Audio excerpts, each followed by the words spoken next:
Cet été, venez visiter le parcours L'Odyssée des plantes. Sébastien, qu'est-ce qui se passe ici quand on arrive sous cette tente? Ici, c'est le début du parcours, en fait, le parcours qu'on va suivre et qui va nous expliquer l'évolution des plantes. On parle des premières formes de vie qui ont mené ensuite aux végétaux. Donc, on commence avec quelque chose qui n'est pas très familier pour les gens, les stromatolites, qui sont des fossiles de bactéries, les premières formes de vie à apparaître il y a 3,7 milliards d'années sur notre planète. Et ensuite, on retrace chaque innovation importante qui vont apparaître au fil du temps.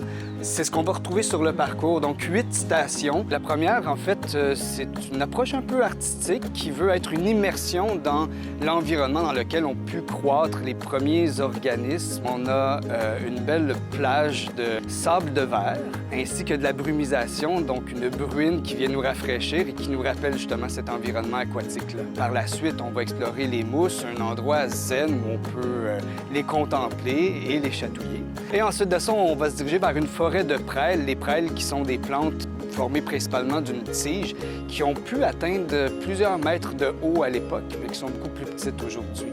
Alors ici, on s'amuse à tourner la tige pour orienter les feuilles au-dessus du hamac. Et ensuite de ça, on s'étend dans le hamac et puis on peut contempler le ciel à l'ombre de la feuille. On offre tous les matins un bouquet nouveau à contempler.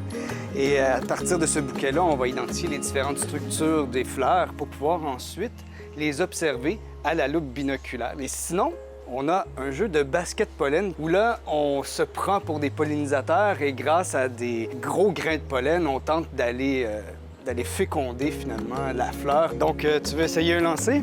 Oui, on essaie le basket-pollen. Yay! Ça, c'est la finale. Qu'est-ce qu'on veut que les gens retiennent?